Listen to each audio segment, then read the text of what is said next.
In choosing a few typical cases which illustrate the remarkable mental qualities of my friend Sherlock Holmes, I have endeavoured as far as possible to select those which presented the minimum of sensationalism while offering a fair field for his talents. It is, however, unfortunately impossible entirely to separate the sensational from the criminal, and the chronicler is left in the dilemma that he must either sacrifice details which are essential to his statement, and so give a false impression of the problem, or he must use matter which chance and not choice has provided him with. With this short preface, I shall turn to my notes of what proved to be a strange, though a peculiarly terrible chain of events. It was a blazing hot day in August. Baker Street was like an oven, and the glare of the sunlight upon the yellow brickwork of the house across the road was painful to the eye. It was hard to believe that these were the same walls which loomed so gloomily through the fogs of winter. Our blinds were half drawn, and Holmes lay curled upon the sofa, reading and rereading a letter which he had received by the morning post. For myself, my term of service in India had trained me to stand heat better than cold, and a thermometer at 90 was no hardship. But the morning paper was uninteresting. Parliament had risen, everybody was out of town, and I yearned for the glades of the New Forest or the shingles of Southsea. A depleted bank account had caused me to postpone my holiday, and as to my companion, neither the country nor the sea presented the slightest attraction to him. He loved to lie in the very centre of 5 millions of people, with his filaments stretching out and running through them, responsive to every little rumour or suspicion of unsolved crime. Appreciation of nature found no place among his many gifts, and his only change was when he turned his mind from the evil-doer of the town to track down his brother of the country.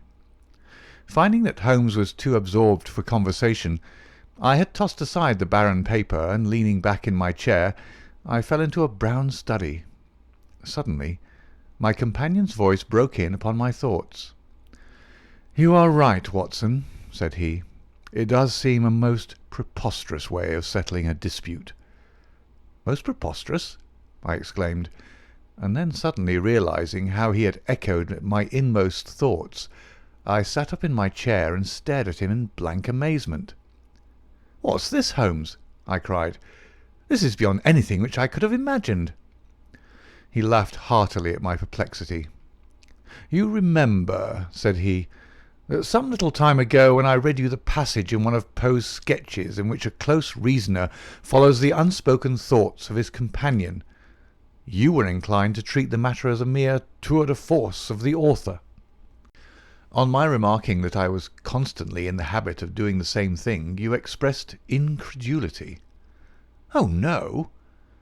"Perhaps not with your tongue, my dear Watson, but certainly with your eyebrows. So when I saw you throw down your paper and enter upon a train of thought, I was very happy to have the opportunity of reading it off, and eventually of breaking into it, as a proof that I had been in rapport with you." But I was still far from satisfied. "In the example which you read to me," said I, "the reasoner drew his conclusions from the actions of the man whom he observed. If I remember right, he stumbled over a heap of stones, looked up at the stars, and so on, but I've been seated quietly in my chair, and what clues can I have given you?"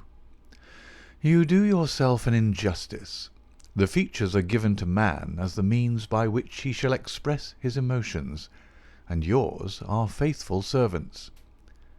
"Do you mean to say that you read my train of thoughts from my features?" "Your features, and especially your eyes. Perhaps you cannot yourself recall how your reverie commenced?" "No, I cannot." "Then I will tell you.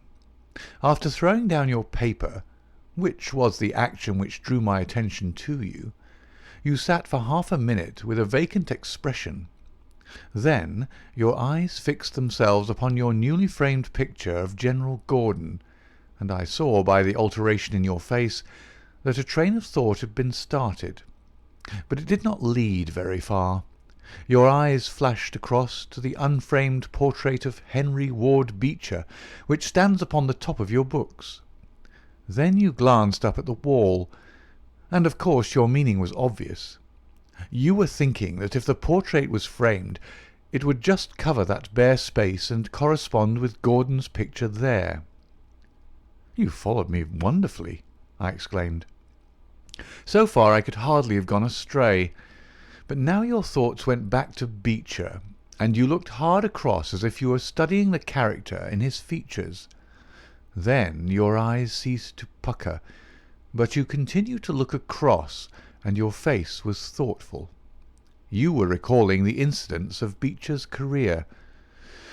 I was well aware that you could not do this without thinking of the mission which he undertook on behalf of the North at the time of the Civil War, for I remember your expressing your passionate indignation at the way in which he was received by the more turbulent of our people.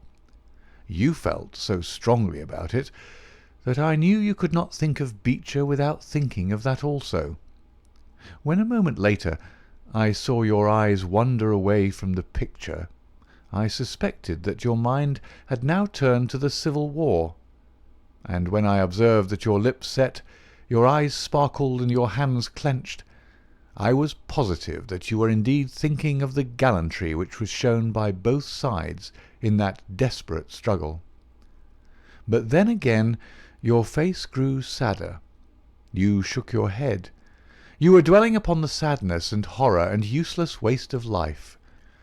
Your hand stole towards your own old wound, and a smile quivered on your lips, which showed me that the ridiculous side of this method of settling international questions had forced itself upon your mind. At this point I agreed with you that it was preposterous, and was glad to find that all my deductions had been correct. "Absolutely," said I, "and now that you have explained it, I confess that I am as amazed as before." "It was very superficial, my dear Watson. I assure you I should not have intruded it upon your attention had you not shown some incredulity the other day. But I have in my hands here a little problem which may prove to be more difficult of solution than my small essay in thought-reading.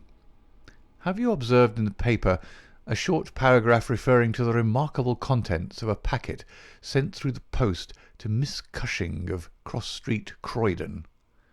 "No, I saw nothing." "Ah, then you must have overlooked it.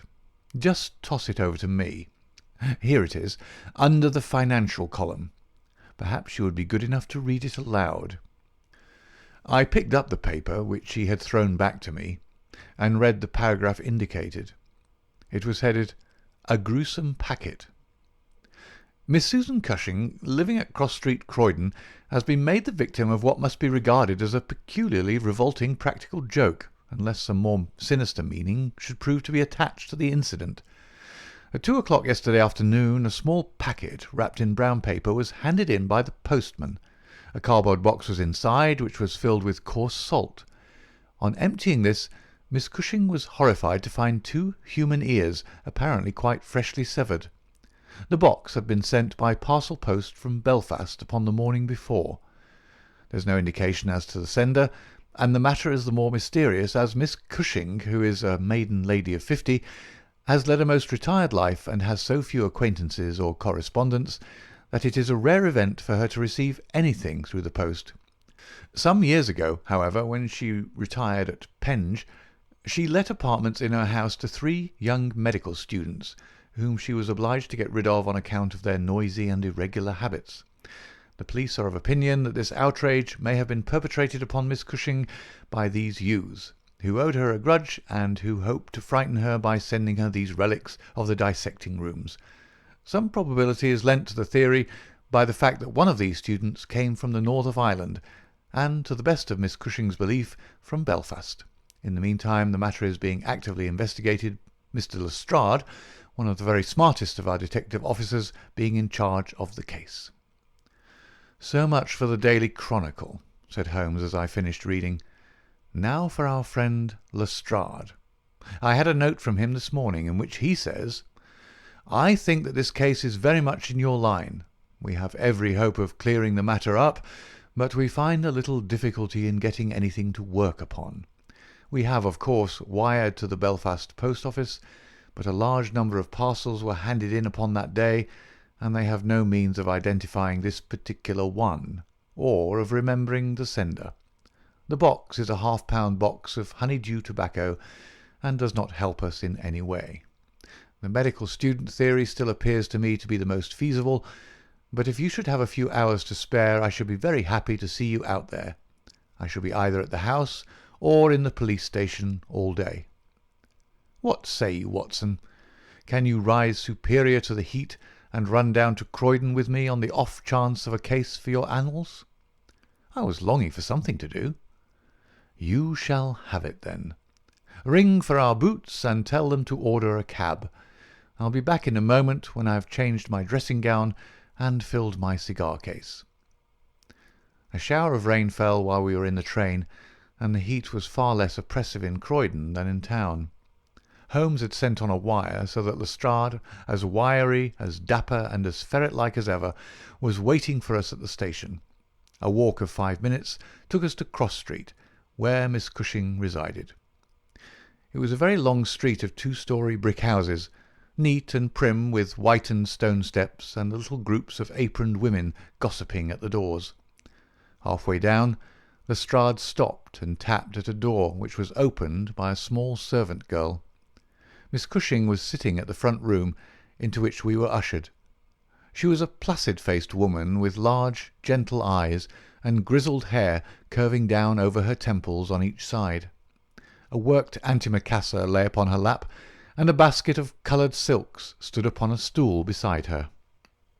"They are in the outhouse, those dreadful things," said she as Lestrade entered. "I wish that you would take them away altogether." "So I shall, Miss Cushing. I only kept them here until my friend Mr. Holmes should have seen them in your presence." "Why in my presence, sir?" "In case he wished to ask any questions." "What is the use of asking me questions, when I tell you I know nothing whatever about it?" "Quite so, madam," said Holmes in his soothing way. "I have no doubt that you have been annoyed more than enough already over this business." "Indeed I have, sir. I am a quiet woman, and live a retired life. It is something new for me to see my name in the papers, and to find the police in my house. I won't have those things in here, Mr. Lestrade. If you wish to see them, you must go to the outhouse." It was a small shed in the narrow garden which ran behind the house. Lestrade went in and brought out a yellow cardboard box with a piece of brown paper and some string. There was a bench at the end of the path, and we all sat down while Holmes examined one by one the articles which Lestrade had handed to him. "This string is exceedingly interesting," he remarked, holding it up to the light and sniffing at it. "What do you make of this string, Lestrade?" "It has been tarred." "Precisely. It is a piece of tarred twine. You have also, no doubt, remarked that Miss Cushing has cut the cord with scissors, as can be seen by the double fray on each side. This is of importance." "I cannot see the importance," said Lestrade. "The importance lies in the fact that the knot is left intact, and that this knot is of a peculiar character." "It is very neatly tied. I had already made a note to that effect," said Lestrade complacently. "So much for the string, then," said Holmes, smiling. "Now for the box wrapper. Brown paper with a distinct smell of coffee. What, did you not observe it? I think there can be no doubt of it. Address printed in rather straggling characters. Miss S. Cushing, Cross Street, Croydon. Done with a broad-pointed pen, probably a J, and with very inferior ink. The word Croydon has been originally spelled with an I, which has been changed to Y. The parcel was directed then by a man. The printing is distinctly masculine, of limited education, and unacquainted with the town of Croydon. So far, so good. The box is yellow, half-pound honeydew box, with nothing distinctive, save 2 thumb marks at the left bottom corner. It is filled with rough salt of the quality used for preserving hides and other of the coarser commercial purposes, and embedded in it are these very singular enclosures. He took out the 2 ears as he spoke, and laying a board across his knee, he examined them minutely, while Lestrade and I, bending forward on each side of him, glanced alternately at these dreadful relics and at the thoughtful, eager face of our companion. Finally, he returned them to the box once more and sat for a while in deep meditation. "You have observed, of course," said he at last, "that the ears are not a pair." "Yes, I have noticed that. But if this were the practical joke of some students from the dissecting rooms, it would be as easy for them to send two odd ears as a pair." "Precisely. But this is not a practical joke." "You're sure of it?" "The presumption is strongly against it. Bodies in the dissecting rooms are injected with preservative fluid. These ears bear no signs of this. They are fresh too. They've been cut off with a blunt instrument, which would hardly happen if a student had done it. Again, carbolic or rectified spirits would be the preservatives which would suggest themselves to the medical mind, certainly not rough salt. I repeat that there is no practical joke here, but that we are investigating a serious crime." A vague thrill ran through me as I listened to my companion's words and saw the stern gravity which had hardened his features.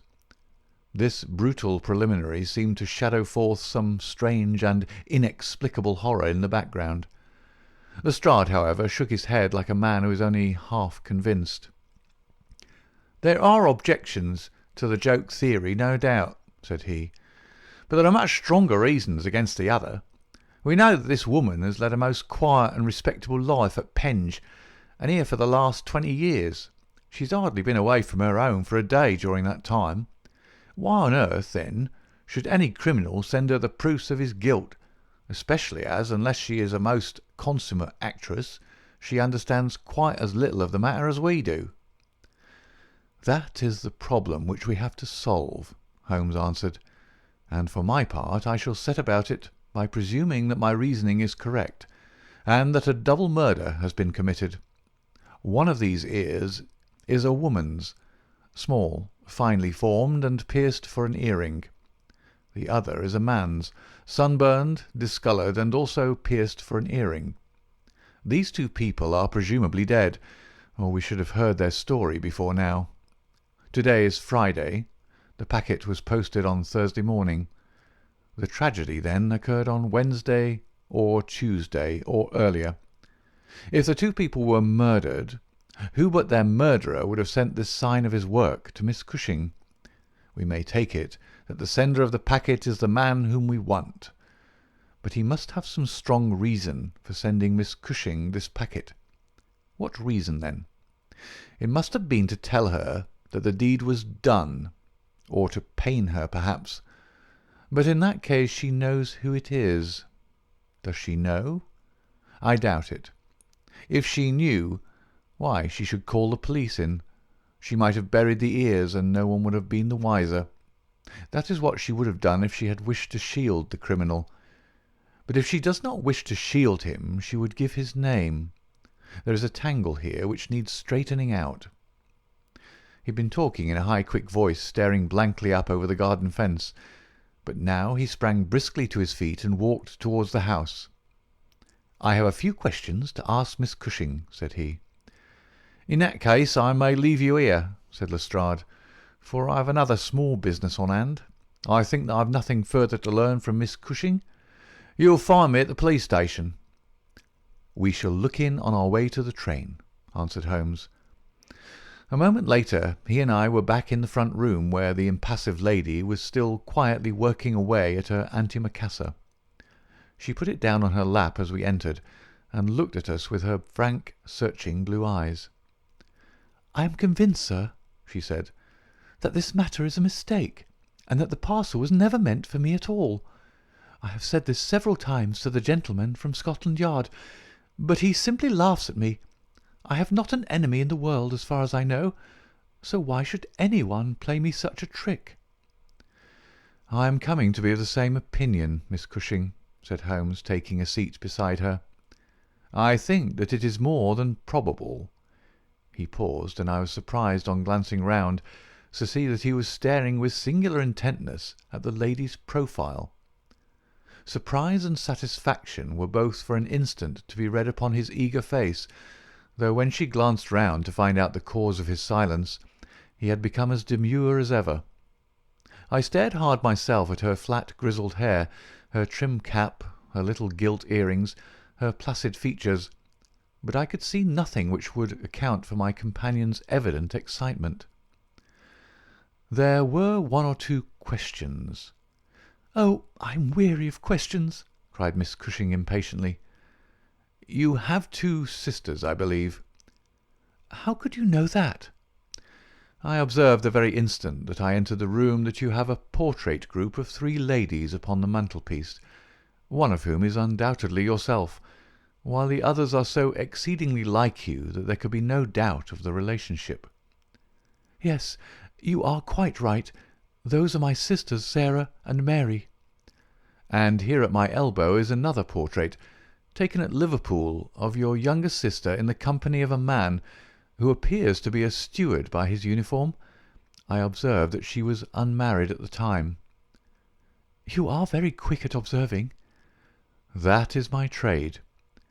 "Well, you are quite right, but she was married to Mr. Browner a few days afterwards.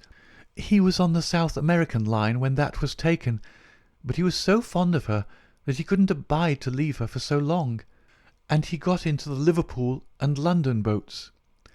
"Ah, the Conqueror, perhaps?" "No, the May Day, when last I heard. Jim came down here to see me once.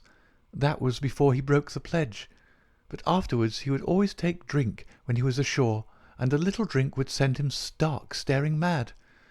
Ah, it was a bad day that ever he took a glass in his hand again. First he dropped me, then he quarrelled with Sarah, and now that Mary has stopped writing, we don't know how things are going with them." It was evident that Miss Cushing had come upon a subject on which she felt very deeply. Like most people who lead a lonely life, she was shy at first, but ended by becoming extremely communicative. She told us many details about her brother-in-law the steward, and then wandering off on the subject of her former lodgers, the medical students, she gave us a long account of their delinquencies, with their names and those of their hospitals. Holmes listened attentively to everything, throwing in a question from time to time. "About your second sister Sarah," said he, "I wonder, since you are both maiden ladies, that you do not keep house together." "Ah, you don't know Sarah's temper, or you'd wonder no more.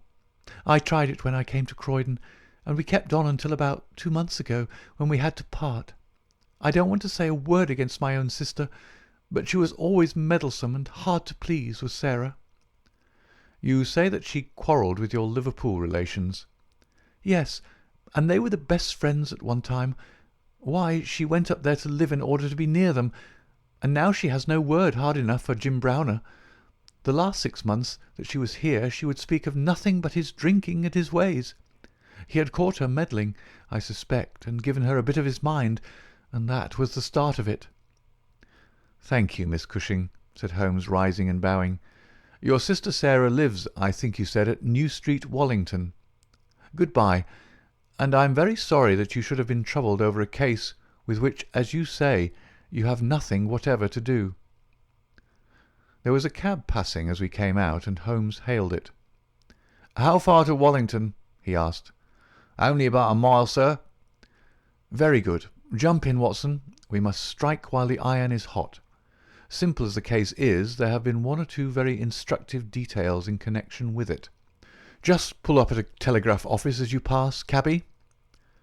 Holmes sent off a short wire, and for the rest of the drive lay back in the cab, with his hat tilted over his nose to keep the sun from his face. Our drive pulled up at a house which was not unlike the one which we had just quitted. My companion ordered him to wait, and had his hand upon the knocker when the door opened, and a grave young gentleman in black, with a very shiny hat, appeared on the step. "Is Miss Cushing at home?" asked Holmes. "Miss Sarah Cushing is extremely ill," said he. "She has been suffering since yesterday from brain symptoms of great severity. As her medical adviser, I cannot possibly take the responsibility of allowing anyone to see her. I should recommend you to call again in 10 days. He drew on his gloves, closed the door, and marched off down the street. "Well, if we can't, we can't," said Holmes cheerfully. Perhaps she could not or would not have told you much. I did not wish her to tell me anything. I only wanted to look at her. However, I think that I have got all that I want. Drive us to some decent hotel, cabby, where we may have some lunch, and afterwards we shall drop down upon friend Lestrade at the police station.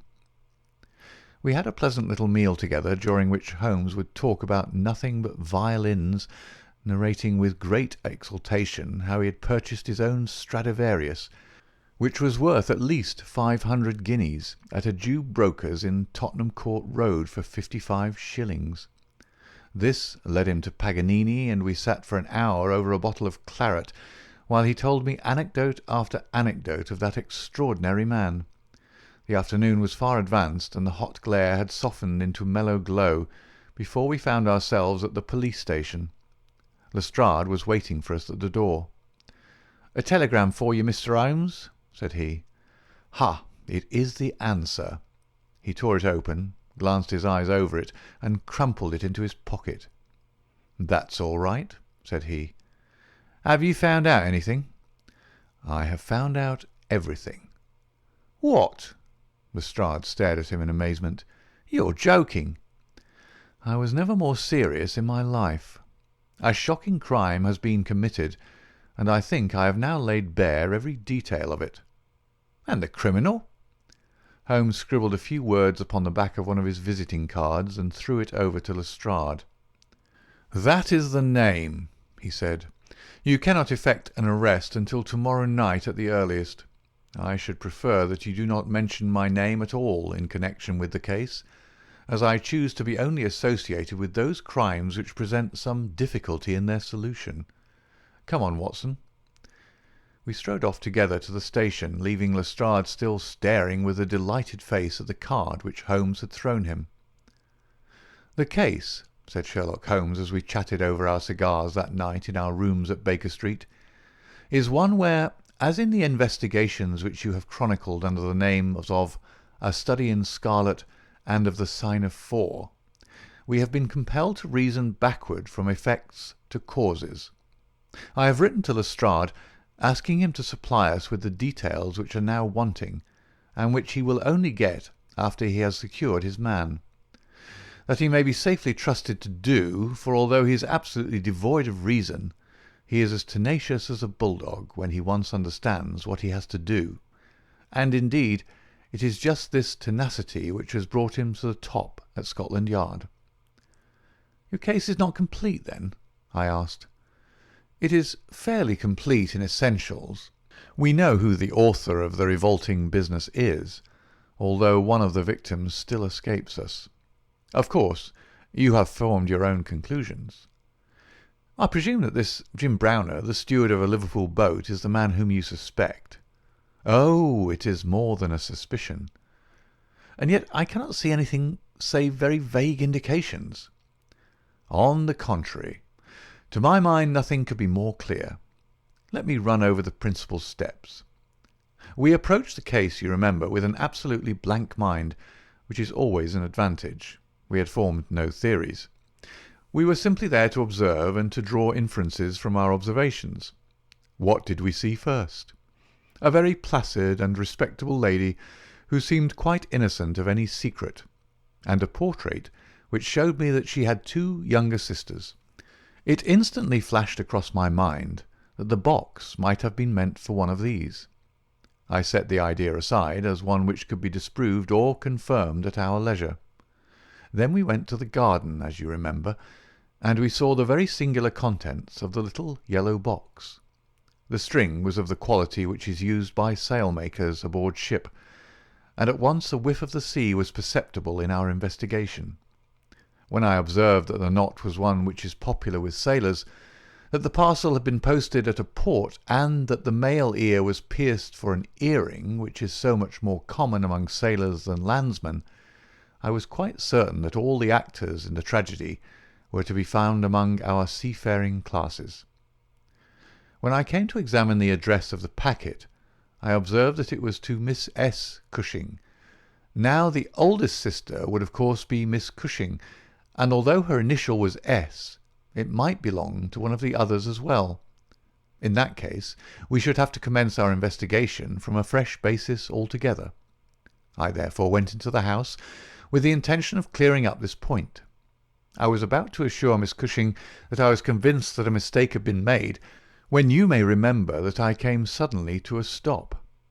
The fact was that I had just seen something which filled me with surprise, and at the same time narrowed the field of our inquiry immensely.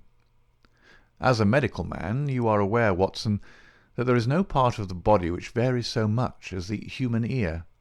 Each ear is as a rule quite distinctive and differs from all other ones. In last year's Anthropological Journal you will find 2 short monographs from my pen upon the subject, and had carefully noted their anatomical peculiarities. Imagine my surprise, then, when on looking at Miss Cushing, I perceived that her ear corresponded exactly with the female ear which I had just inspected. The matter was entirely beyond coincidence. There was the same shortening of the pinna, the same broad curve of the upper lobe, the same convolution of the inner cartilage. In all essentials, it was the same ear. In the first place, her sister's name was Sarah, and her address had until recently been the same, so that it was quite obvious how the mistake had occurred and for whom the packet was meant. Then we heard of this steward, married to the third sister, and learned that he had at one time been so intimate with Miss Sarah that she had actually gone up to Liverpool to be near the Browners, but a quarrel had afterwards divided them. This quarrel had put a stop to all communications for some months, so that if Browner had occasion to address a packet to Miss Sarah, he would undoubtedly have done so to her old address. And now the matter had begun to straighten itself out wonderfully. We had learned of the existence of this steward, an impulsive man of strong passions. You remember that he threw up what must have been a very superior berth in order to be nearer to his wife. Subject, too, to occasional fits of hard drinking. We had reason to believe that his wife had been murdered, and that a man, presumably a seafaring man, had been murdered at the same time. Jealousy, of course, at once suggests itself as the motive for the crime. And why should these proofs of the deed be sent to Miss Sarah Cushing? Probably because during her residence in Liverpool she had some hand in bringing about the events which led to the tragedy. You will observe that this line of boats call at Belfast, Dublin, and Waterford, so that, presuming that Browner had committed the deed, and had embarked at once upon his steamer, the Mayday, Belfast would be the first place at which he could post his terrible packet. A second solution was at this stage obviously possible, and although I thought it exceedingly unlikely, I was determined to elucidate it before going further.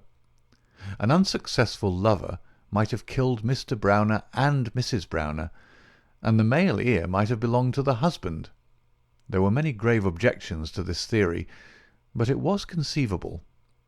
I therefore sent off a telegram to my friend Algar of the Liverpool force, and asked him to find out if Mrs. Browner were at home, and if Browner had departed in the Mayday. Then we went on to Wallington to visit Miss Sarah. I was curious in the first place to see how far the family ear had been reproduced in her. Then, of course, she might give us very important information. But I was not sanguine that she would. She must have heard of the business the day before, since all Croydon was ringing with it, and she alone could have understood for whom the packet was meant. If she had been willing to help justice, she would probably have communicated with the police already. However, it was clearly our duty to see her, so we went. We found that the news of the arrival of the packet, for her illness dated from that time, had such an effect upon her as to bring on brain fever. It was clearer than ever that she understood its full significance, but equally clear that we should have to wait for some time for any assistance from her. However, we were really independent of her help. Our answers were waiting for us at the police station, where I had directed Algar to send them. Nothing could be more conclusive. Mrs. Browner's house had been closed for more than 3 days, and the neighbours were of opinion that she had gone south to see her relatives. It had been ascertained at the shipping offices that Browner had left aboard the Mayday, and I calculate that she is due in the Thames tomorrow night. When he arrives, he will be met by the obtuse but resolute Lestrade, and I have no doubt that we shall have all our details filled in. Sherlock Holmes was not disappointed in his expectations. 2 days later he received a bulky envelope, which contained a short note from the detective and a typewritten document which covered several pages of foolscap. "Lestrade has got him all right," said Holmes, glancing up at me. "Perhaps it would interest you to hear what he says. My dear Mr. Holmes, in accordance with the scheme which we had formed in order to test our theories—" The "we" is rather fine, Watson, is it not? "I went down to the Albert Dock yesterday at 6 p.m. and boarded the SS Mayday, belonging to the Liverpool, Dublin and London Steam Packet Company. On inquiry, I found that there was a steward on board of the name of James Browner, and that he had acted during the voyage in such an extraordinary manner that the captain had been compelled to relieve him of his duties. On descending to his berth, I found him seated upon a chest with his head sunk upon his hands, rocking himself to and fro. He's a big, powerful chap, clean-shaven and very swarthy, something like Aldridge, who helped us in the bogus laundry affair. He jumped up when he heard my business, and I had my whistle to my lips to call a couple of river police who were round the corner, but he seemed to have no heart in him, and he held out his hands quietly enough for the darbies. We brought him along to the cells, and his box as well, for we thought there might be something incriminating, but bar a big sharp knife, such as most sailors have, we got nothing for our trouble. However, we find that we shall want no more evidence, for on being brought before the inspector at the station, he asked leave to make a statement, which was of course taken down just as he made it by our shorthand man. We had 3 copies typewritten, one of which I enclose. The affair proves, as I always thought it would, to be an extremely simple one, but I am obliged to you for assisting me in my investigation. With kind regards, yours very truly, G. Lestrade. The investigation really was a very simple one, remarked Holmes, but I don't think it struck him in that light when he first called us in. However, let us see what Jim Browner has to say for himself. This is his statement as made before Inspector Montgomery at the Shadwell police station, and it has the advantage of being verbatim. "Have I anything to say? Yes, I have a deal to say. I have to make a clean breast of it all. You can hang me, or you can leave me alone. I don't care a plug which you do. I tell you I've not shut an eye in sleep since I did it, and I don't believe I ever will again until I get past all waking. Sometimes it's his face, but most generally it's hers. I'm never without one or the other before me. He looks frowning and black-like, but she has a kind of surprise upon her face. I, the white lamb, she might well be surprised when she read death on a face that had seldom looked anything but love upon her before. But it was Sarah's fault, and may the curse of a broken man put a blight on her and set the blood rotting in her veins. It's not that I want to clear myself. I know that I went back to drink, like the beast that I was. But she would have forgiven me, she would have stuck as close to me as rope to a block, if that woman had never darkened our door. For Sarah Cushing loved me. That's the root of the business.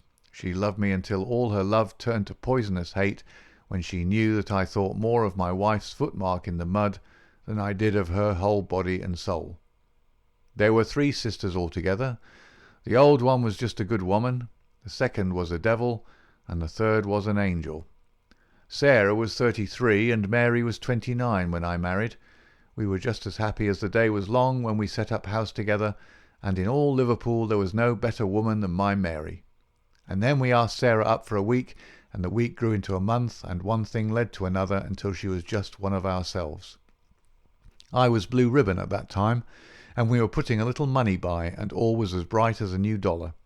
My God, whoever would have thought that it would have come to this? Whoever would have dreamed it? I used to be home for the weekends very often, and sometimes if the ship were held back for cargo I would have a whole week at a time. and in this way I saw a deal of my sister-in-law Sarah.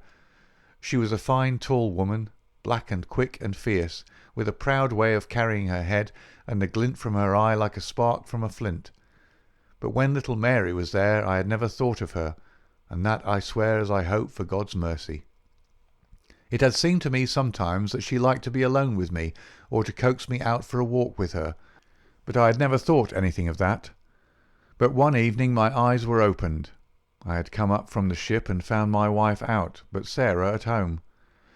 "Where's Mary?" I asked. "Oh, she's gone to pay some accounts." I was impatient and paced up and down the room. "Can't you be happy for 5 minutes without Mary, Jim?" says she. "It's a bad compliment to me that you can't be contented with my society for so short a time." "That's all right, my lass," said I, putting out my hand toward her in a kindly way, but she had it in both hers in an instant, and they burned as if they were in a fever. I looked into her eyes, and I read it all there. There was no need for her to speak, nor for me either. I frowned and drew my hand away. Then she stood by my side in silence for a bit, and then put up her hand and patted me on the shoulder. "Steady, old Jim," said she, and with a kind of mocking laugh she ran out of the room. Well, from that time Sarah hated me with her whole heart and soul, and she is a woman who can hate too. I was a fool to let her go on biding with us, a besotted fool, but I never said a word to Mary, for I knew it would grieve her. Things went on much as before, but after a time I began to find that there was a bit of a change in Mary herself. She had always been so trusting and so innocent, but now she became queer and suspicious, wanting to know where I'd been, and what I'd been doing, and whom my letters were from, and what I had in my pockets, and 1,000 such follies. Day by day she grew queerer and more irritable, and we had ceaseless rows about nothing. I was fairly puzzled by it all. Sarah avoided me now, but she and Mary were just inseparable. I can see now how she was plotting and scheming and poisoning my wife's mind against me, but I was such a blind beetle that I could not understand it at the time. Then I broke my blue ribbon and began to drink again, but I think I should not have done it if Mary had been the same as ever. She had some reason to be disgusted with me now, and the gap between us began to be wider and wider. And then this Alec Fairbairn chipped in, and things became 1,000 times blacker. It was to see Sarah's he came to my house first, but soon it was to see us, for he was a man with winning ways, and he made friends wherever he went. He was a dashing, swaggering chap, smart and curled, who'd seen half the world and could talk of what he'd seen.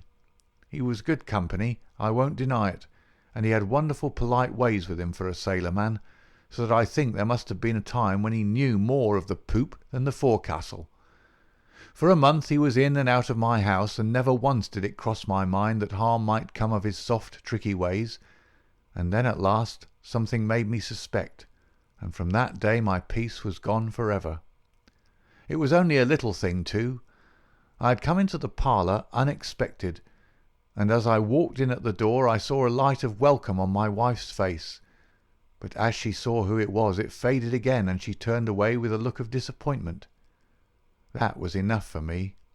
There was no one but Alec Fairbairn whose step she could have mistaken for mine. If I could have seen him, then I should have killed him, for I have always been like a madman when my temper gets loose. Mary saw the devil's light in my eyes, and she ran forward with her hands on my sleeve. "Don't, Jim, don't," says she. "Where's Sarah?" I asked. "In the kitchen," says she. "Sarah," says I, as I went in, "this man Fairbairn is never to darken my door again." "Why not?" says she. "Because I order it." "Oh," says she, "if my friends are not good enough for this house, then I'm not good enough for it either." "You can do what you like," says I, "but if Fairbairn shows his face here again, I'll send you one of his ears for a keepsake."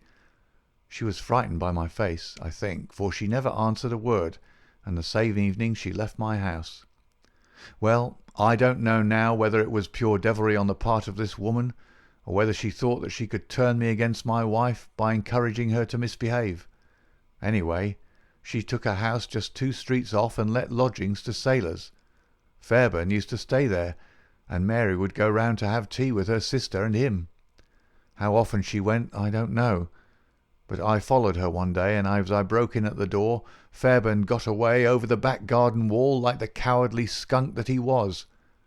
I swore to my wife that I would kill her if I found her in his company again, and I led her back with me, sobbing and trembling, and as white as a piece of paper.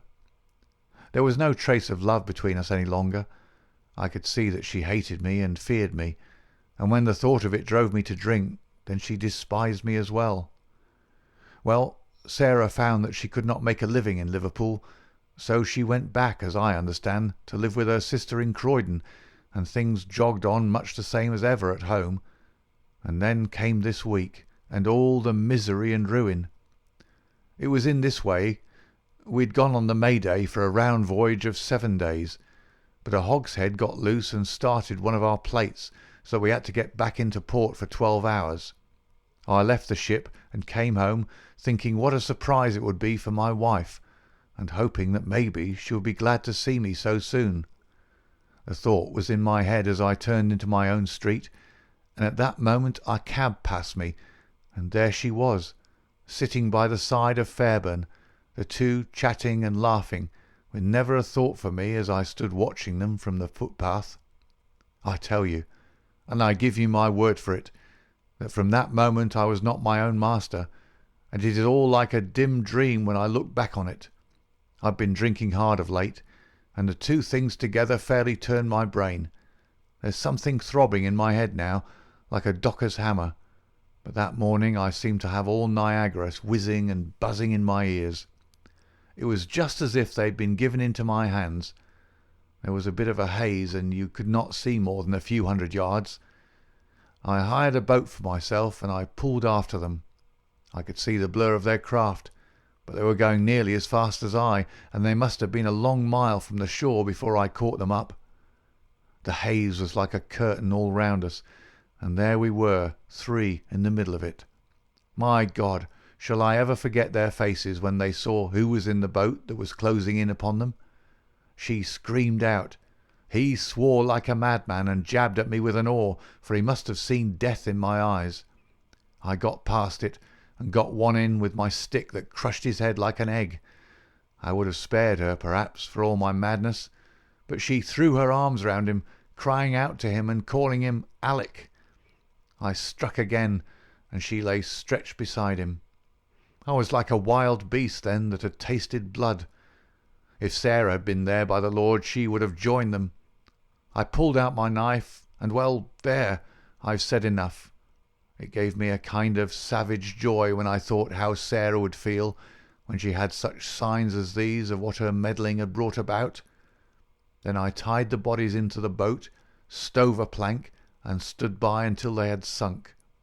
I knew very well that the owner would think that they'd lost their bearings in the haze and had drifted off out to sea.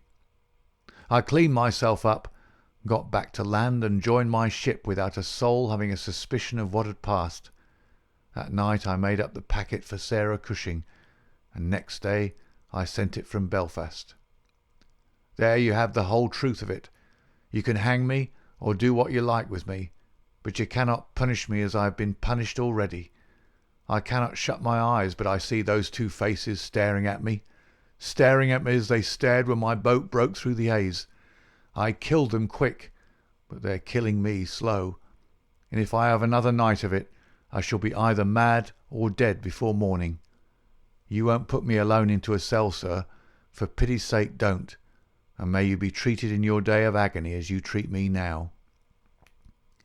"What is the meaning of it, Watson?" said Holmes solemnly, as he laid down the paper. "What object is served by this circle of misery and violence and fear? It must tend to some end, or else our universe is ruled by chance, which is unthinkable. But what end? There is the great standing perennial problem to which human reason is as far from an answer as ever."